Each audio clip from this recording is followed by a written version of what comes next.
this morning that I had a surprise for you. The surprise is that there is no surprise. I've had that. The surprise is that there is no surprise.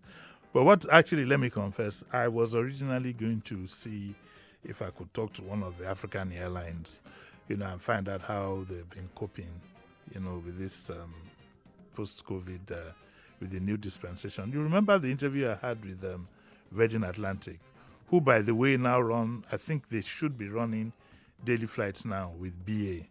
I was going to talk to an African airline, but something got a bit of spanners in the works, and so we'll leave that, which is good because it now gives us the opportunity to look at some of the issues that are in the news today. And the one I am sure that is hot on everybody's mind is the issue of SARS. And I'll take my I'm trying to see if I can get a retired DIG, if I can get him here latest by Saturday to give us an inside police perspective. He's retired now, so he'll be able to express himself. But even those of us from the outside, we now need to take, because it concerns us, the kind of police force that we have. I do, what I want to say, you will not believe it, that I actually do sympathize with a lot of the members of our police force for the simple reason that these things that happen is the way they are trained and is the circumstance in which they have to work. Now, that is no excuse for bad behavior, but it's like sometimes feeling sorry for a guy who is badly behaved, but who was not well trained at home. There is something fundamentally wrong with policing in this world. There's something fundamentally wrong with our lives generally, but more so with policing. It would be nice for us to be able to dissect the recruitment process, which of course will be subject to all kinds of abuses, being Nigeria. The training process.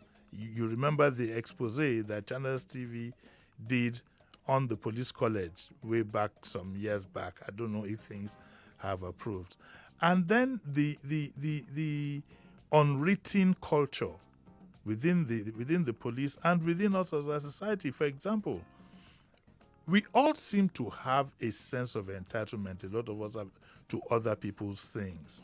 If you helped so and so get a job, then you believe that he or she must be at your beck and call. After all, I was one who got him the job that he's now enjoying. Or sometimes when we want to be a bit more polite, yes, I was one that God used. I've only heard that in Nigerian lingo. I'm the one that God used. So this sense of entitlement, of course, would not but be also in the police. It is difficult for you to convince a policeman at a checkpoint, given the Nigerian factor, that he has no right to collect money from you if you are driving a lorry past where he's standing. It's become, I've interacted with them, and it's endemic. They have a sense of entitlement. Then it appears as if a lot of our policemen have a grudge against society. More so against the young so-called Yahoo boys. It's like they also have a sense of entitlement to what they have. They make all this kind of money and I will shop inside. No, I must shop inside. Can we distinguish between criminals and police? There's a mixture of both. All of you know the reggae music that talks about police and thieves. How do we, what is the welfare? How do we, there is nobody that lives under the conditions in which police live now in the barracks that can come out completely sane. Just take a look at the barracks. The last time I was in Obalende barracks, for days, I was completely disturbed. And so we need to look at all these issues. One of my own recommendations of thinking is that the solution to the problem, of the police will not be found within the police. It will be almost be same of same. I think there's a structural problem that needs to be addressed. There's a whole, from top to bottom, recruitment process, promotion, name it, top to bottom. The other day, I saw some on the social media, some retired police officers. This is the way I think their story went. They did contributory pension, Okay, and at the end of their tenure, they felt that, well, it's time for them to reap what they have sown.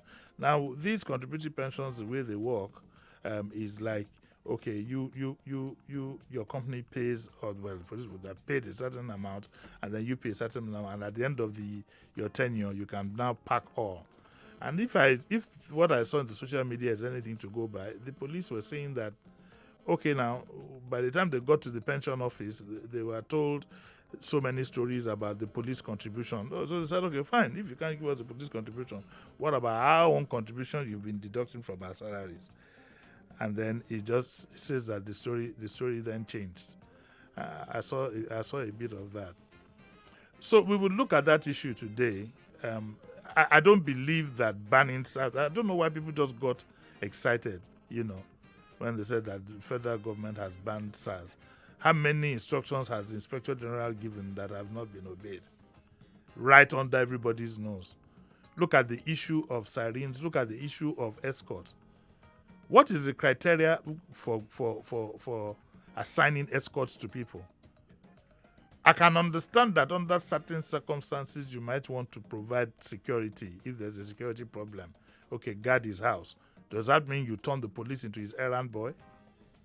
Look at some of the people that you know that have police escorts in their house. There was a time one politician almost boasted of a lorry load. It was something to be proud about, that he has a lorry load of mobile. And if you want to see to what use these mobiles are put, you will see a lot of it in Lagos, but go into the inner areas and see what our politicians are making out of policemen. There was a video that went viral. The policemen that were following, that were escorting this so-called big gentleman, were more than even those that escort the IG himself. And so with that kind of culture, you ask yourself, what kind of police are you breeding? You have a police service commission, you have an inspector general. The police service commission itself is headed by a retired inspector general. Same. I think, like I said this morning, and by the way, I told you, one of the ways to enjoy my programs is to make sure that you listen at 7. Sometimes it can be just a continuous thing. And earlier this morning, I had said that I wish that a non-policeman, just like it happened with the customs, I don't know if it's working, but their revenues are going up. A retired soldier heading the customs. Why don't we try the same with the police? Fire those that we believe can't, and have complete reforms. I'm looking forward to the elections in 2023 to an aspirant who will tell me that this is the 4-year plan I have for the police. I think it's time we now, instead of having general, I'm going to build 40 houses, I'm going to build 40,000 houses, I'm going to provide employment, I'm going to provide, I would like to challenge our presidential candidates, to say that, okay, over the next 4 years, this is what I'm going to do to the police force. Year 1 is going to be this, year 2, year 3. So in 4 years' time, you would have a police force I think you might be proud of. Now, don't let's despair. There are police problems all over the world. In the United States, also, you have this police, what they call police brutality. But it has to be managed, okay? But also let us remember that a society without a police force, you'll be the one crawling and begging. I remember some years back, about 20 years ago or so, police went on strike. I don't know whether, I can't remember if it was Lagos or nationwide, about 20, 25 years ago. When the thieves came to my house, they didn't break my door. They said, "No." I had a burglary. You know what they did? They came well armed and took away the burglary and the door. Oh yes, they took away the burglary and the door way back then. I remember. So we much as we have a problem with SARS, we should also try and understand, the problem is a two-way thing. We cannot throw the baby away with the bathwater. Let me read what ex-IGP Arase says. And he says that he has advised that the ban on SARS and a host of other police tactical units involved in various forms of police brutality would not curb such excesses of the police. And Arase, in a chat with Vanguard, advised the federal government to go to the source of the problem and tackle it by outrightly disbanding all forms of roadblocks in the country, highways, and acquire vehicles to be used for routine patrols on such highways. Even Arase is scratching the surface. He's just scratching it. Banning. You can't ban roadblocks. To be honest with you, you can't. Nationwide, it's impossible. So let's look for something else to do, because what you tell you say, okay, you ban roadblocks, but you cannot ban stop and search. So what happens? Every time you run into a roadblock, if you ask the policeman, okay, what is this one? I say, we're just doing stop and search. At the end of the day, it's to exploit money. I think it goes deeper than that. I think the problem, Mr. Arase, is much, much deeper than that. That's why I say police is same of same. It is deeper than that. He's talking about operational. I'm talking about fundamentals. You need to change the set of to change the thinking of the policeman. You need to change the training. Why, for example, you need to ask yourself, do Air Force officers comport themselves better? There must be something they're doing that we don't know about. Why would naval officers and ratings conduct themselves better, even though their uniform is white? See now. Okay, look at the average policeman with his rubber slippers, tattered uniform. So why would the Air Force rating an officer look better and behave better? All these little things matter. Look, go to the Navy barracks, go to the Air Force barracks, go to the Army barracks, and then go to the police barracks. Why do you have that kind of dichotomy? I can understand during the military that there was an unspoken bid to suppress the development of the police for whatever reasons, I don't know. But we've had 20-something years of civilian. What is happening? How do we treat it? Look at the SARS that you see in the social media and sometimes in the paper. Look at the way they are dressed. Would anybody be happy to see his own son dressed like that? We need to tell ourselves some home truths. And yet, day in, day out, they come out in the papers. The IG sees these photographs. The DIG sees these photographs. The Commissioner of Police sees these photographs. Even if you want to dress in mufti to carry out your duties, some of the dressings that I see, they look like all these rebels in Latin America who have been in the bush for only God knows how long. And so these little things determine the character and behavior of a person. And so these are the issues that we need to look into. Okay, I don't want to go on a monologue today. I'm going to take a break. We are on we're on YouTube live. We're on Facebook live. The number to call is the number is good now. Number is good. Okay. 0700 993 993 993. We were going to call Ikedi's Isiguzo. He wrote an article on the vice president's statement, where the vice president had said that he was angry and shocked. We don't need anger and shock, but we can't get Ikedi. It's a pity. We don't need anger and shock. What we need is sitting down and planning. When you do call in, you have a minute. Let's be polite. You can still. I know a lot of us are very angry. We're angry, but let's try and see if we can proffer some solution to the problem that we have at hand. So I need to take a short commercial break. Those breaks are very important. Commercial breaks. That's what about having me here. How are you? How was your weekend? You look nice and bright. What were you up to? Tell me. Talk to the mic, don't talk to me. Yes, I rested very well over the weekend. It shows.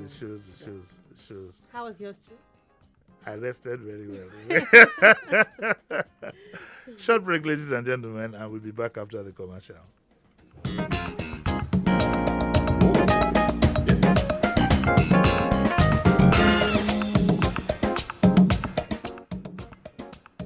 Don't touch that dial. Daily Digest returns in a moment.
Welcome back. This is Daily Digest with Jimi Disu.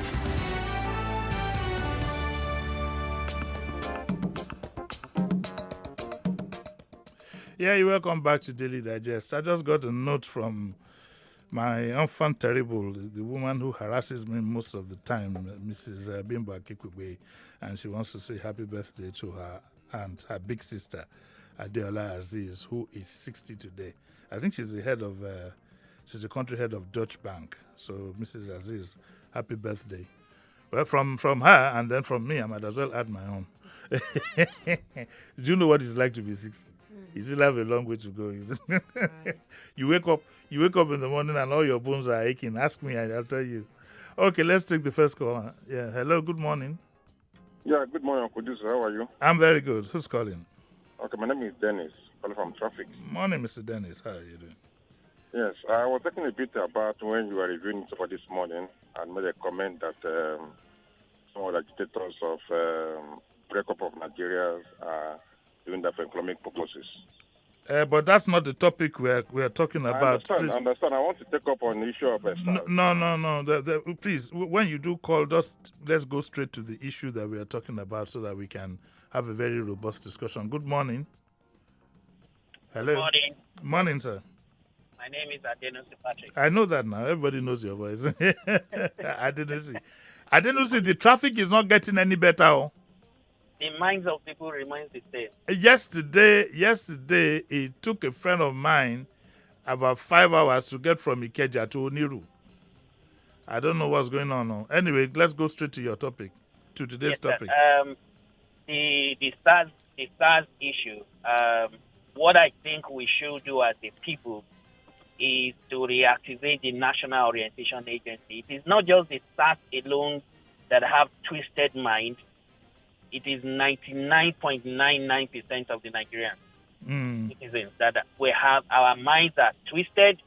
We don't want to do the right thing because it's the right thing to do. We're looking for shortcuts. So, for example, the SARS operates with unmarked vehicles, that's taking commercial vehicles and all of that. So the IG should come to the point to say that any commercial vehicle, any vehicle that is used, take a snap of the vehicle, or take the plate number of the vehicle, send to this so and so number. And that particular vehicle, the driver will be apprehended. And by the time the 1-2 drivers are prosecuted, drivers will start turning down the advances from the SARS and other policemen from using their vehicles. And for the SARS, we are not saying that they shouldn't do the job, but you are not actually doing policing job, stopping someone, and you say because he's wearing dreadlock or the type of car he uses, you take him to an ATM machine to take money from his account. That's robbery. He doesn't have any other name. So, the police barracks are not good, their working conditions, they knew it before they joined. I have a choice to do the right thing, so I choose to do the right thing. So I think the National Orientation Agency, all of them there needs to be reoriented so that they can begin to do their jobs and help Nigerians to become better persons and so that we can have a better nation. Thank you. Good morning, sir. That's a very angry Adenusi Patrick. My slight point of disagreement is that, to be honest with you, listen, you cannot put a weapon in the hands of an angry man. A man who, if you come across the police, two things either occur to you. Either they're begging you, or they show a lot of dislike for you. And we can't run away from that fact. That's why I disagree. I don't see that their welfare is absolutely important. Absolutely important. Look, back in the day, you couldn't even as much as have a button off your uniform. Today, you see policemen in rubber slippers, in flip-flops. The welfare matters. How can you put a weapon in the hands of a group of people who are angry with society because you've not taken care of them well? How well have you taken care of those who retired? If a policeman knows that on the day of his retirement, his check of whether it's 2-3 million is coming to him and he can head straight to his village and whatever, maybe up to a point we'll have a better police. If a policeman knows that when he's going on leave in April, his alert comes a day before he's set out to travel to go home to be with these people, maybe we'd have a better. I'm not making excuses for them. Don't get me wrong. Rather, we're trying to look for the solution to the problem. We are not treating our policemen well in the first instance. We are not getting the recruitment process right. I think there might be a mix of police and criminals in the Nigerian police force. We cannot run away from that thought. And it needs to be addressed. Whether the operational thing about what vehicle they use, I can assure you, even if they were on foot, if they had to harass you, they would harass you. Do you understand what I'm saying? I'm a stickler for law and order. Do you have law and order in the police? The answer is no. The answer is no. How many of the orders of either the commissioner or AIG, whatever, how many of them are carried out? Does rank matter in the police force? To my mind, it might not be so. It might be a case of who knows who. What I mean is, if, for example, you have a commissioner, he can issue instructions to his subordinate, who then knows a DIG above the commissioner and can decide to do whatever he likes with the order. So let's get real. I don't want to throw the baby away with the bathwater. And also what would help us is, if, for example, some of these people, some of these SARS that are involved in these things, some of the things that they are guilty of, believe you me, they're akin to armed robbery. Maybe if we charge them for armed robbery, that would raise an alarm. But then, what has happened to all the robbers we've been charging so far for armed robbery? What has actually then happened? So, so I think that the approach really and truly would be for it to be fundamental. This is not a time for us to be angry. This is the time for us to put up our thinking caps. Our society is in very great trouble, with the mindset and perception of those who carry arms in the name of police. And by the way, people seem to lose sight of something. It's not a SARS problem, it's a police problem. It's not just a police problem, it's a societal problem. And unless we have a complete turnaround, and it is the responsibility of our elites to set, when I say elite, I'm not talking of the rich people, for crying out loud, no. But it's the responsibility of our elites to set the pace. This country is gradually becoming a concrete jungle. Gradually, over time, concrete jungle. You look at people's cars, all kinds of stickers are there. Navy, Army, Press, Judiciary, Lawyer. It's so difficult for you to find a car that doesn't have a sticker because everybody likes to hide in a comfort zone. Once they see that my press sticker, they'll know that I'm a journalist, so they will leave me. Let me tell you something that I've done, and I recommend to people if you can afford it, car owners, for example. You need to have a dash cam in your car that sees front and back, so that if anything happens, at least you have it recorded. That's the country we live in. You know that. You need to have what is called a dash cam. I have one, front and back. As I'm moving, the camera is working, front and back, so that if there's anything goes wrong, because some people are even set up. Okay, you pass one way. Where is the one way? So I say you pass one way. And I've seen things like that. Okay, you cross the red line. The light was green. It was red. You cross all kinds of things. You need to be fully equipped to deal with society, to deal with our society. Okay, now let me take another call. Let's see. Hello, morning. Hello. Hello. Hello, good morning. Morning, madam. This is Pastor Ladipo. Oh, Pastor, sorry, sir. I call you from Sarigo. Sorry, sir, I called you, madam. It's your voice. It's my voice, sir. Yes. Uncle Jimmy, like you rightly said, it's a systemic thing. If we finish dealing with this SARS issue, what are we going to do about Lagos State Task Force? Those ones are even more dreadful than they've impounded people's vehicle, collected ridiculous amounts from them, and those ones, they don't even obey even other police officers. I've seen where they are even harassing other police people, and they will tell them that they are not responding to this thing, that they work under Lagos State. So there are so many funny things that is going on. What we actually need now is people that will change the narrative. For instance, if we can work seriously on the admission, the way people have been admitted into the police force, I think it's going to help us a lot.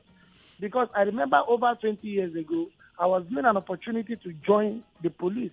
But because I don't have such ambition to, I receded. But today, unemployment award is driving people into joining. So what do you expect? So until we change those systems, the way it works. Okay, thank you.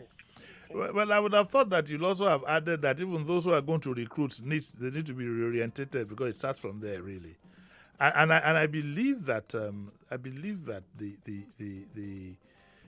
problem with the police is structural. If I were the president, I'd set up a 4-man consultancy team, from private sector or whatever, and bring in some head consultant, retired policeman from somewhere, and rebuild the police force. It's not going to happen. It won't happen overnight, but you can start bit by bit. And do a general overhaul. Shemwolota says that enough of this lip service. We hear bail is free, police is your friend. The police has no right to check your phone. No one has a right to arrest, search without an arrest search warrant. None of these things hold water. I don't think any bail is free. I don't know about any bail is free. I don't know whether the police is my friend. I don't consider the police my friend. I don't know whether they are my friend. And I don't think I'm their friend either. I sympathize with them, but keep them at arm's length. Whether they have no right to check your phone. Now, I usually tell young people and tell people that, look, there is what should be and there is what is. Okay? Some of these things that you are told, I can imagine you being stopped at 11 p.m. in a dark alley in Surulere, and these people come down from a Danfo and say, can we have a look at your phone? And you say that, I'm sorry, you cannot check my phone. Oh, I don't, it's here. So we need to be careful. Now, I'm not saying that they have the right to, but sometimes it's best to have an attitude, the same attitude you would have with an armed robber, and try at least ease yourself out of that situation before you start thinking of how to exercise your rights. In this country, let me be honest with you don't have any rights. On paper, you do. You do not have any rights. Look at people who have exercised their rights in this country are people who are well connected. They're people who are well connected. As an individual, bereful like that, where you don't know anybody, you don't have any rights. So if you don't know, just know the country you are living in. You don't have any rights. Forget all the Turenchi. In reality, you could be bullied by anybody. Haven't you heard, do you know who I am? Haven't you heard people boast that I can lock you up on Friday and nobody will hear from you until Monday morning, and it can be done easily? Why is it that anytime you run into a problem in Nigeria, the first thing you reach for is your phone? You look at the rank of the man. This one is a superintendent. Okay, let me call my friend who is a CP. If you have a clash with your neighbor, if you call a CP, your neighbor will call AIG. If your neighbor calls AIG, you will call DIG. If your neighbor calls DIG, you will call IG. If your neighbor calls IG, you will call presidency. Just, in the social media, there was somebody who went and got involved in demonstration and was boasting about how he was released. And then somebody now took him out and said, but you know that you are well connected. That's how you were able to do that. So really and truly, our rights are a bit limited in this country. That's not the way it should be. But it's to my people now I'm just talking to tell them reality check you don't have. So we need to be very careful. But they've said they cannot check your phone and they cannot arrest you without an arrest search warrant. I don't even know what a warrant looks like if I see one. But I've been searched before. I've been arrested before and I've been searched before. I don't know what as at the time I was arrested, I couldn't even ask for where the arrest warrant was. My major concern was to push till I could get to see a more senior officer. You know, to survive in this country, you need to be very careful and you need to be very tactful. In any country, for that matter, it's like when you go to a country where they don't speak English, you better be very careful. Those of you who go to Dubai, go to Germany, or you go to a country that they don't speak English, even in Benin Republic here, you better be very careful. You know, I've been arrested before, but I've never seen what a search warrant is. Whether it is typed on plain paper neon or is on police letterhead, I don't know what it looks like. I didn't even have the presence of mind to ask. And this was the days when there were no phones. Or like the day when I was arrested during the Zainab. One day I'll tell you off here this story, you will roll on the floor. During the Abacha era, I was coming in with Kende Bangweton. I was coming in from Ijesha. We were going to access Sule. As soon as I saw the 5 policemen in black uniform, my heart sank. Of course, they told us to park, opened the boot and found posters there. Abacha must go, this and that. I said, Enile Ninja, today, not today. I will ask those ones for Satwaland during the days of Al Mustafa. Well, the journey ended up with 2 policemen changing their uniforms into mufti and following me to my bank on Broad Street way back then. I'm talking of the days when there were no phones. There were no phones. There were no ATMs. Nothing. And this was a new generation bank that just opened. And I was saying to myself, why didn't these guys suspect the way I came into because I was followed by, they kept Kende in Ijesha, somewhere in a beer parlor. They were drinking on my own bill. When you come back, settle this. I'm not saying that's what you should do, but I'm just telling you the experience that some of us have gone through. Honestly, I don't know what a search warrant looks like.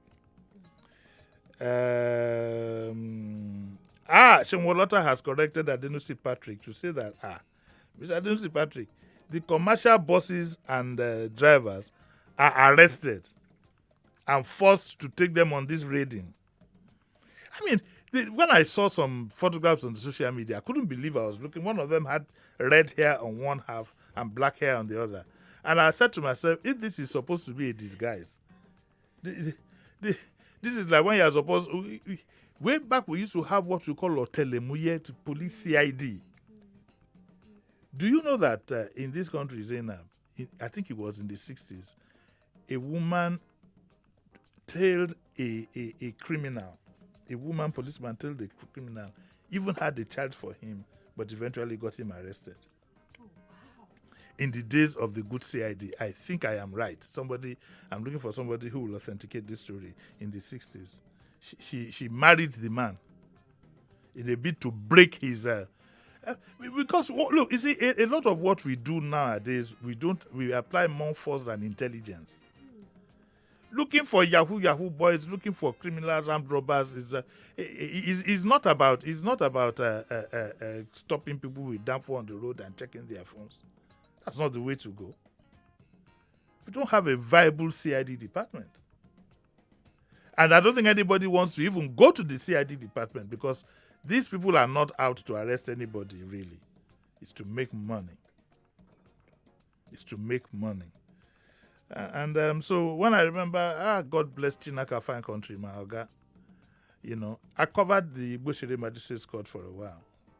And Chinaka Fine Country then was the crime editor of the Daily Times way back then. And he was arrested a lot of times because he penetrated the criminal circles. So if there was a robbery somewhere way back then, the robberies were less sophisticated and less volatile. Chinaka would ask, how did they enter the place? When he says they entered the room, I will never forget walking Broad Street with him one day. Tall guy like that. Tall guys, over 6 feet, wearing black. And Chinaka was saying, I hadn't seen you for a while. Everybody said, no, I'm now in Maiduguri. So I now told Chinaka in those days wearing black was completely different. So what does this guy say? He's a robber now. What do you think he is? So policing is not about gra-gra And I don't think a lot of these people do not. It's like customs. Customs don't want you to pay customs. They want you to settle. It's the thinking. It comes from the thinking. So it's all this force. Anyway. Dodon Dawa says that what is happening in the police is more than meets the eye. Most of these boys paid huge amounts before being posted to SARS. That's another issue here. And they paid returns on weekly or monthly basis for their bosses from head to the last person in office. And coming to think of retirement is absurd. You see what I was saying? I have another call. Hello? Hello? Hello? Hello? Hello. Morning. Hello. Please go on. Hello? Hello. Yes. Yeah, Uncle Jimmy, good morning, sir. Morning. How are you? This is Ori Adetu calling from Norway. Yes. Yeah, I really appreciate your thoughts on the issue of SARS. I listen to you every morning, and I find out that you make a whole lot of sense. But oftentimes, I feel we get our priority wrong in Nigeria. Like you rightly said about the issue of the president, when people are calling for the president to restructure. I wonder what is the focus of Labour when it comes to addressing core issues that affect the entire nation, not just about the issue of minimum wage. I would have want a Labour that would go all out to challenge the crazy remuneration of the legislators. If we start from there, for example, I mean, we can get enough money to address most of the challenges. And my very good friend, the Honorable Minister for Housing, rightly said that most of the things we complain about are things that we should challenge our chairman and government. In all ourselves, we all think so the and yet not the and we any now I have a clear came and it's Jimi Disu that them I'm not says that he's bedroom. I am with you, but that call on that you want us and put a gun in hand, and expect anything else from violence. If care is not taken, the more this goes on, the more vicious these guys will become. Do you want to get to a day when one day out of anger a policeman will gun down drivers of cars in the traffic? The imbalances in our society is what is producing this. Are the policemen immune from the anger that some of us have in this society? The answer is no, they're not immune from it. Don't you know that the average Nigerian is angry? But the difference between you, Robert Kemjika, the difference between you and the policeman is that the policeman now, one has a weapon. He has a weapon, he has a gun. He has a weapon, he has his uniform. He has a weapon, he has his ID card.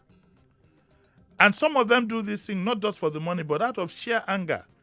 Look at this small boy. How if he get 2 iPhones, while as a phone self are not get? You need to hear some of the things that these people do express when they interact with these boys. So a lot of it comes from anger and to continue to put the lives at risk. Look at the people. What the people do to this? One of these fight to get down put in one this man. They don't go down. I took this way. This guy.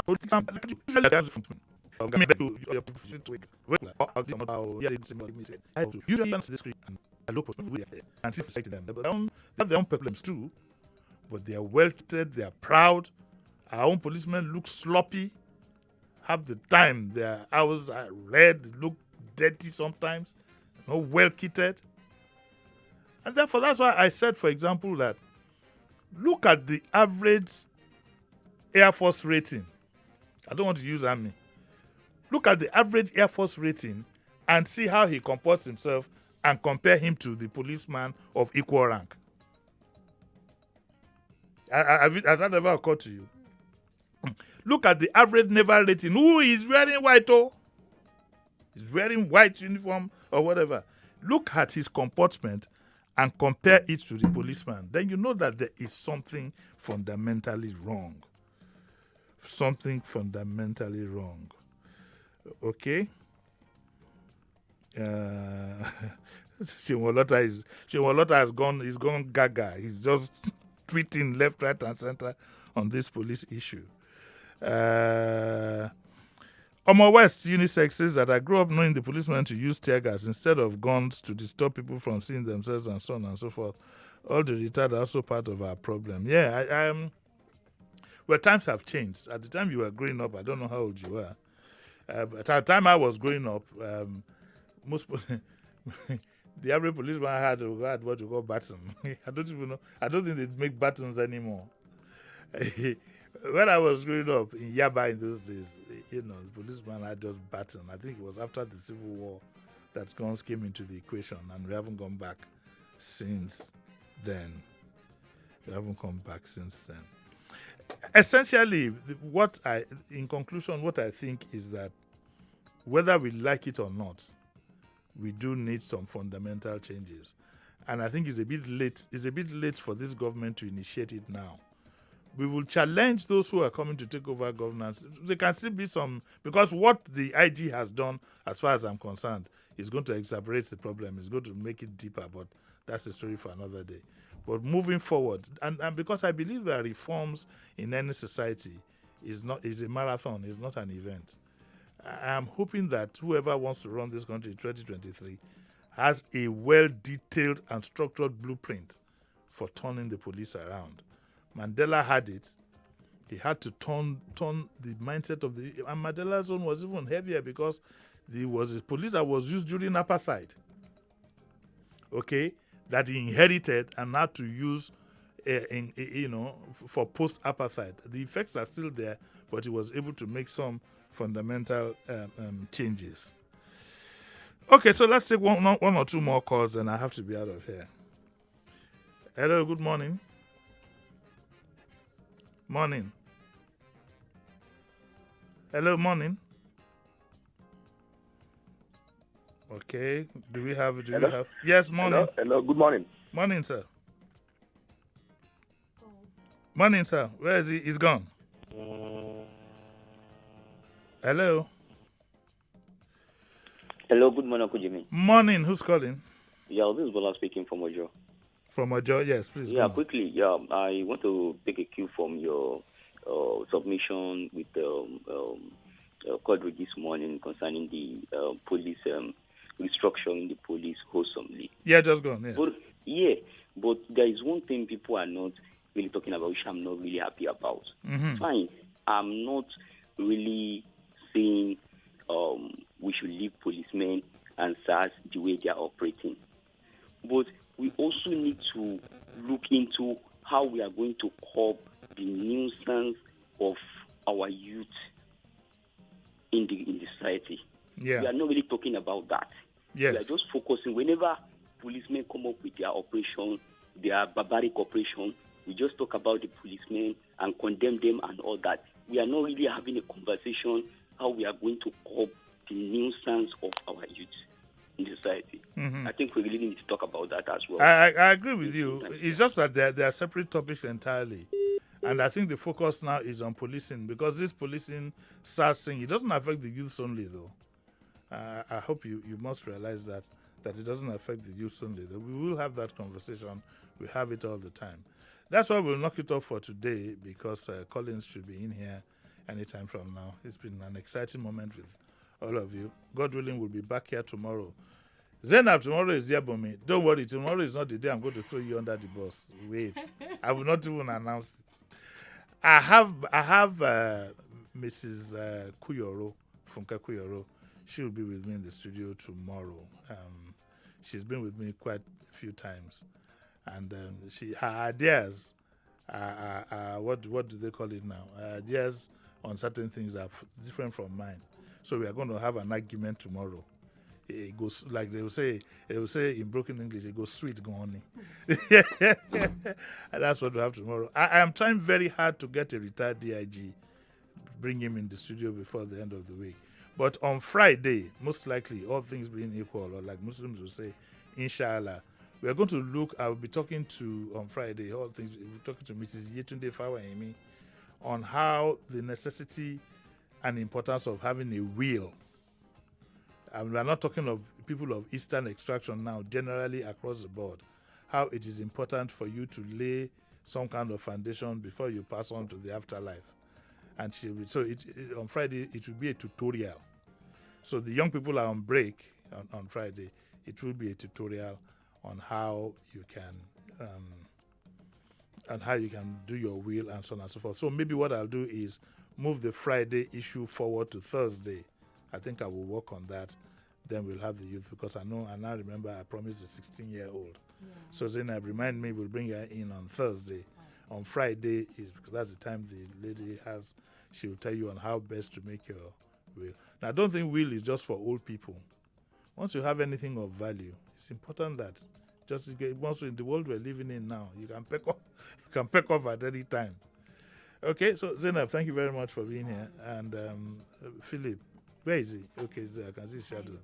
I think behind the pillar. Well, you were here last week when he was talking about how Philip was talking about how he is. Yes, on Independence Yeah, he wants increments. It's a lie. I'll see you all tomorrow, God willing. Have a nice day. Bye.